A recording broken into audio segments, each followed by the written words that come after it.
All right, so today we're doing a deep dive into something that's been all over the news lately. That huge $120 million Navient student loan settlement. You know, the one where they got in trouble for how they were handling loans. It's a pretty big deal. And you guys sent it in, so let's unpack it all. Definitely a big one, yeah.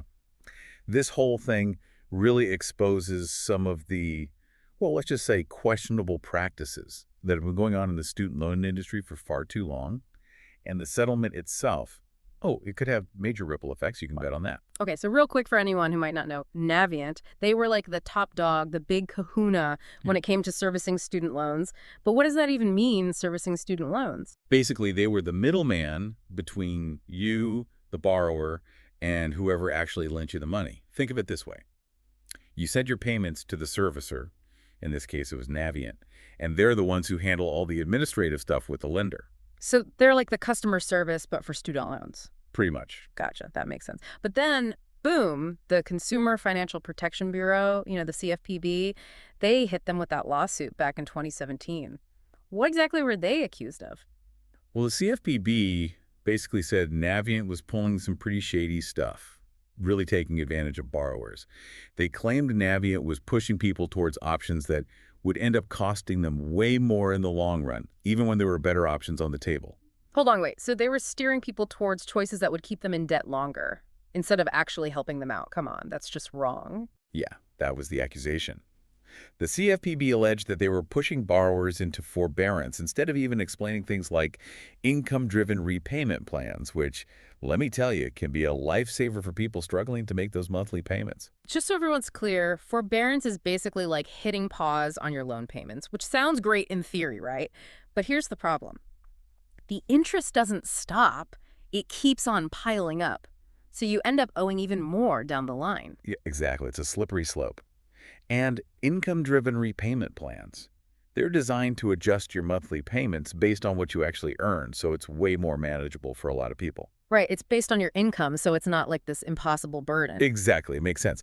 But the CFPB claimed Navient wasn't even telling borrowers about this option. Seriously? Yeah, it's like they were purposely keeping people in the dark. Wow, that is messed up. So instead of guiding borrowers to these more affordable options, they just pushed forbearance.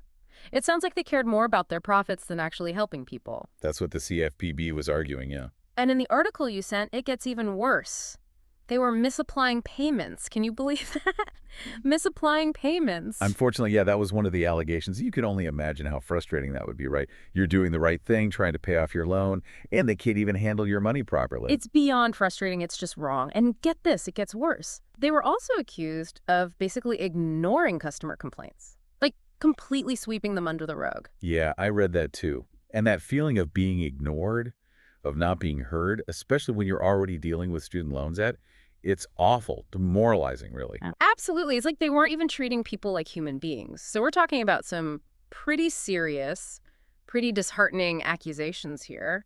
And now there's this huge settlement, $120 million. That's a lot of money. Oh, yeah, that's a hefty chunk of change, no doubt about it. And it really sends a message, like, hey, this isn't a slap on the wrist. These kinds of practices have consequences. Right, like the CFPB is saying enough is enough. Exactly. They're putting their foot down and saying they're serious about protecting borrowers.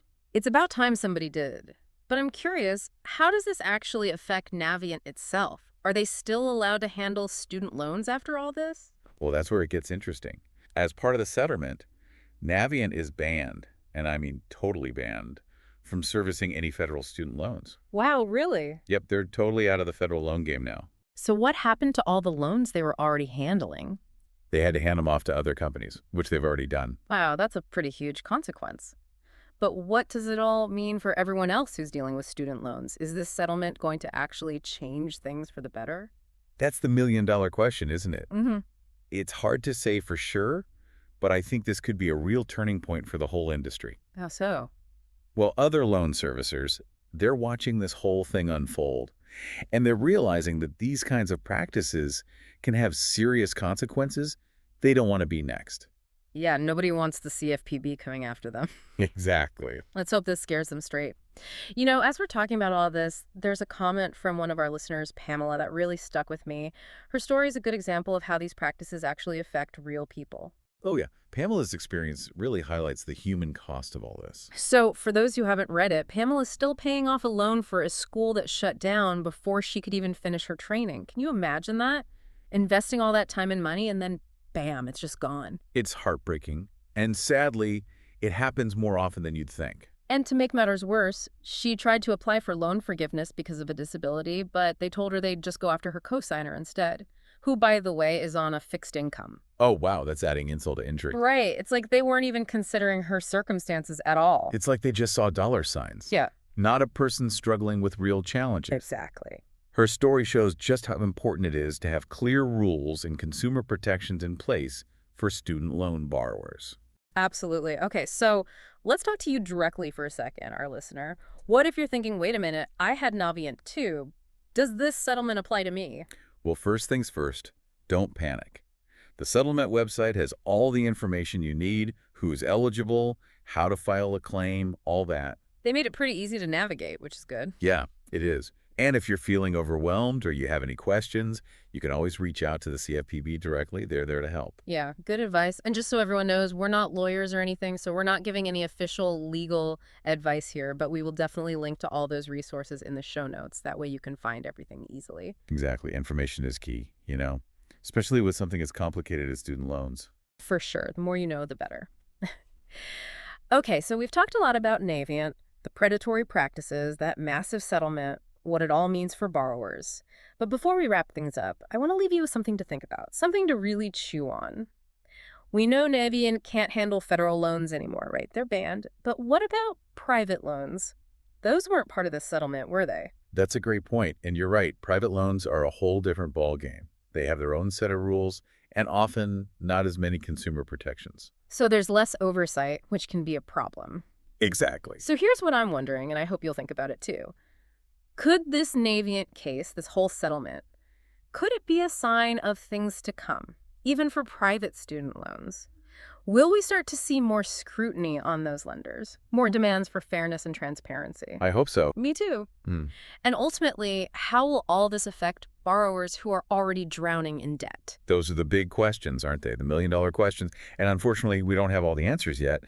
But one thing's for sure, awareness is huge. Absolutely. The more people understand how student loans work, both federal and private, the better. Exactly. Knowledge is power, right? Unlikely. This Navient case proves that even the biggest players can be held accountable. So stay informed, ask questions, and don't be afraid to speak up. And on that note, that's our deep dive into the Navient student loan settlement. Thanks for listening, and until next time, stay curious. Don't forget to like and subscribe. But when it comes to crushing your federal student loan debt, eduloanrelief.com means business.